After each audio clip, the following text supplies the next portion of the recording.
Reka twongere tubasuhuze bakunzi ba Freefarm TV, tubabwire ngo amahoro y'Imana kubaza abantu na buri wese aherereye hose, kandi nawe ugifungura Freefarm TV reka tukubwire ngo Imana iguhe umugisha, kandi kugira ngo uzajye uhora ubona ibyiza byacu tubagezaho buri munsi, nakugira inama yo gukora subscribe.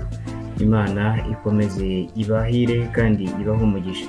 Umunyanigeriya witwa Tukumba Shakura Diete yasanzwe mu rugo rwe rwo mu mudugudu wa Rubimba, akagari ka Nyamagana, mu murenge wa Remera ho mu karere ka Ngoma yapfuye. Uyu munyanigeriya ngo ku munsi w'ejo ku wa kane yari yasuye mukuru we ukorera mu mujyi wa Kibungo ahazwi nka Land Point, aza kubacika mu masaha ya nimugoroba atavuze, biza kurangira aho yaraye muri uyu mudugudu babyutse bagasanga yapfuye. Nyakwigendera Tukumba Shakura Diete w'imyaka 38 akaba yari amenyerewe ku mazina nka TK, yakoreraga mu murenge wa Kabarondo mu karere ka Kayonza. Mu munsi w'ejo ubwo yasuraga mukuru we nawe w'umunyanigeriya Hakim Adekite ukorera mu mujyi wa Kibungo ahazwi nka Point mu karere ka Ngoma, nyuma ngo akihagera ahasanga inshuti zabo n'abavandimwe. Mukuru we yabwiye BTN TV dukesha iyi nkuru ati yageze mu rugo twari kumwe n'inshuti zacu, ambwira ko ashonje kandi nta kibazo yari afite. Ubwo natunganyaga ibyo kurya, noneho aho ngarukiye mbajije inshuti twari kumwe zimbwira ko batazi TK aho agiye.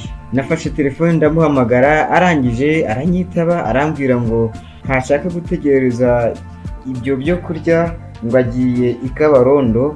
Ndabwira nti dore burije nibwiraho uri ufate umumotari, amafaranga yose ndayatanga, uze ugaruke ufate ibyo kurya kuko byari byamaze no kuboneka. Arambwira ngo oya, ahita akupa telefone. Umukuru w'umudugudu wa Rubimba Munyakazi Jerome yabwiye BTN TV ko yamenya aya makuru ayahawe n'ushinzwe umutekano muri uyu mudugudu, ngo nawe ahita yihutira gutabaza.